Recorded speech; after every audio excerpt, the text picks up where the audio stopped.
हर सभ्यता की एक आत्मा होती है ना, एक चेतना। और जानते हैं वो चेतना कहाँ बसती है? अपनी भाषा में। भाषा सिर्फ शब्द नहीं होती, वो तो एक पूरा का पूरा विश्व दृष्टिकोण होती है। एक बर्तन की तरह, एक पात्र जिसमें हजारों सालों के विचार, दर्शन, कला और अनुभव सब कुछ संजोकर रखा जाता है। ये एक विरासत है जो हमें पीढ़ी दर पीढ़ी मिलती है।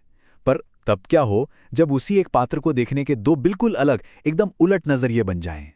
आज हमारी ये पूरी चर्चा इसी एक गहरे सवाल पर टिकी है। वो प्राचीन पात्र है संस्कृत, और उसे देखने वाली दो अलग अलग दुनियाएं हैं, दो अलग अलग विश्व दृष्टियां। हमारी ये बातचीत राजीव मल्होत्रा की किताब द बैटल फॉर संस्कृत के विचारों पर आधारित है, और इसका केंद्रीय बिंदु यही समझना है कि जब एक ही ज्ञान की धारा को दो अलग नजरियों से देखा जाता है तो असल में दांव पर क्या लगा होता है। तो सबसे पहला सवाल तो यही उठता है, क्या संस्कृत का असल मकसद इंसान की चेतना को बदलना है? उसे रोजमर्रा की छोटी छोटी चीजों से उठाकर एक ऊंचे धरातल पे ले जाना है? या फिर ये बस एक बहुत सोची समझी तरकीब थी, एक ऐसा औजार था जिसका इस्तेमाल एक सामाजिक व्यवस्था को, एक खास वर्ग की सत्ता को मजबूत करने के लिए किया गया? और फिर दूसरा सवाल कि इस भाषा के साथ हमारा रिश्ता कैसा होना चाहिए? क्या इसे एक जिंदा परंपरा की तरह जीना चाहिए, महसूस करना चाहिए और आगे बढ़ाना चाहिए? या फिर इसे एक म्यूजियम में रखी किसी पुरानी चीज की तरह देखना चाहिए, मतलब खूबसूरत, बहुत जरूरी, पर अब जिसमें जान नहीं है, जिसका सिर्फ बाहर से दूर खड़े होकर विश्लेषण किया जा सकता है? और आखिर में वो सवाल जो इस पूरी बहस की जान है, इस प्राचीन भाषा की कहानी, इसका असली मतलब, इसका सच आखिर बताएगा कौन? वो लोग जो इसे अपनी साधना और परंपरा का हिस्सा मानकर जीते हैं, या वो जो इसे एक बाहरी विषय की तरह पढ़ते और उसका विश्लेषण करते हैं? किसकी आवाज को सच माना जाएगा? इन सवालों की गहराई में उतरने के लिए हम एक एक करके आगे बढ़ेंगे। इन विचारों को परत दर परत खोलेंगे ताकि ये पूरी तस्वीर धीरे धीरे साफ हो सके। देखिए, ये चर्चा सिर्फ किताबों और यूनिवर्सिटी की दीवारों तक सीमित नहीं है। इसकी जड़ें हमारी अपनी जिंदगी से, हमारी संस्कृति की समझ से, और हम दुनिया को कैसे देखते हैं उससे बहुत गहराई से जुड़ी हुई हैं। ये एकेडमिक होने से कहीं ज्यादा पर्सनल है। हम शायद इस पर ज्यादा ध्यान भी नहीं देते, पर संस्कृत की दुनिया के शब्द और विचार हमारी आज की जिंदगी में बहुत गहरे तक समाये हुए हैं। कर्म का सिद्धांत, सोचिए, आज सिर्फ भारत में नहीं बल्कि पूरी दुनिया में लोग इसे समझते हैं, इस्तेमाल करते हैं। धर्म का विचार आज भी हमें सही और गलत के बीच रास्ता दिखाने की कोशिश करता है, और हमारे जीवन के सबसे जरूरी पड़ावों पर, जन्म के समय, शादी के बंधन में और इस दुनिया से विदा लेते हुए, मंत्रों की वही प्राचीन ध्वनि हमारा साथ देती है। ये भाषा चुपचाप हमारी चेतना का हिस्सा बनी हुई है। पारंपरिक भारतीय दर्शन जीवन को दो स्तरों पर देखता है। एक है व्यावहारिक, यानी हमारी रोजमर्रा की दुनिया, हमारा काम, हमारे रिश्ते, हमारी खुशियां और हमारी मुश्किलें। और दूसरा है पारमार्थिक, वो दुनिया जो इन सबसे परे है, जो परम सत्य और आध्यात्मिक खोज से जुड़ी है। और खास बात यह है कि इन्हें दो अलग अलग डिब्बों में नहीं बांटा गया है। संस्कृत को अक्सर इन दोनों दुनियाओं के बीच का पुल माना गया है, एक ऐसा जरिया जो हमें रोजमर्रा के जीवन में रहते हुए भी उस परम सत्य का अनुभव करने की ताकत देता है।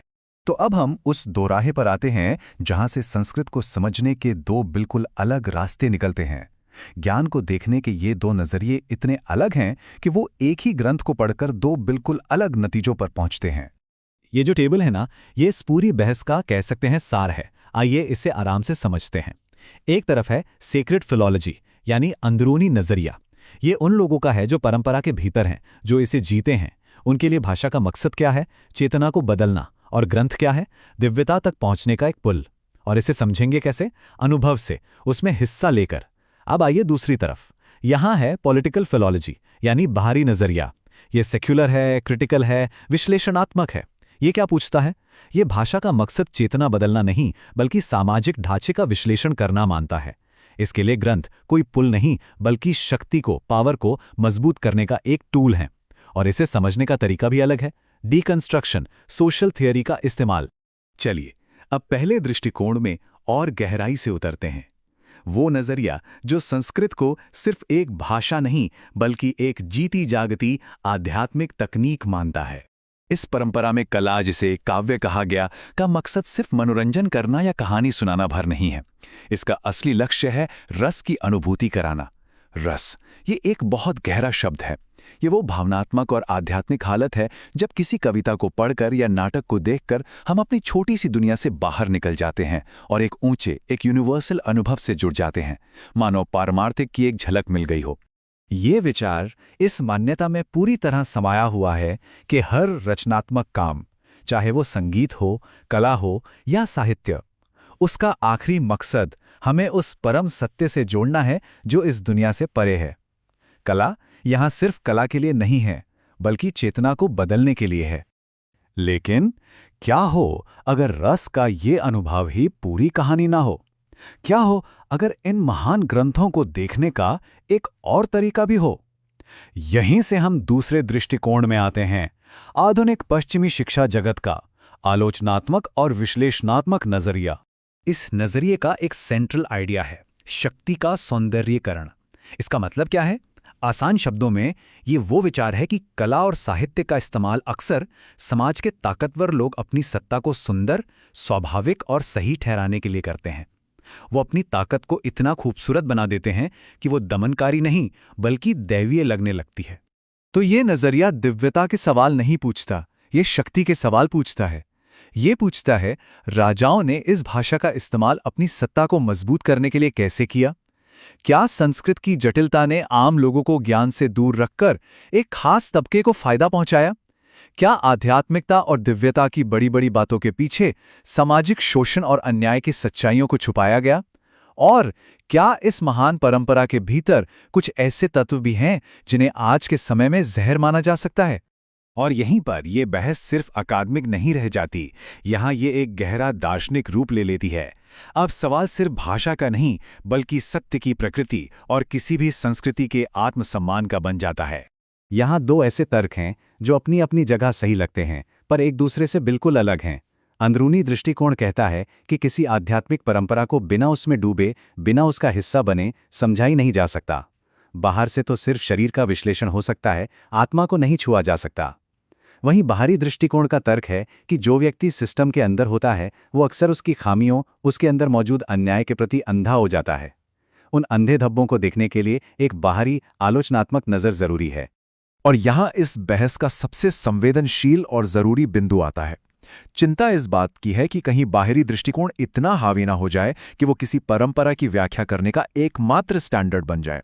और जब ऐसा होता है तो एक संस्कृति अपनी कहानी, अपनी शर्तों पर अपनी आवाज में कहने का अधिकार खो देती है। इसे एक तरह का इंटेलेक्चुअल कोलोनियलिज्म यानी बौद्धिक उपनिवेशवाद कहा जा सकता है, जहां एक संस्कृति को दूसरी संस्कृति के चश्मे से ही देखा, परखा और आंका जाता है। तो क्या इसका कोई हल है? क्या ये दो दुनियाएं हमेशा एक दूसरे से टकराती रहेंगी? सोर्स मटेरियल के अनुसार लक्ष्य किसी लड़ाई को जीतना नहीं है, बल्कि एक सम्मानजनक और सार्थक बातचीत की शुरुआत करना है। और इस संवाद का रास्ता एक बहुत ही पुरानी भारतीय बौद्धिक परंपरा दिखाती है, जिसे कहते हैं पूर्व पक्ष। ये एक कमाल की प्रक्रिया है।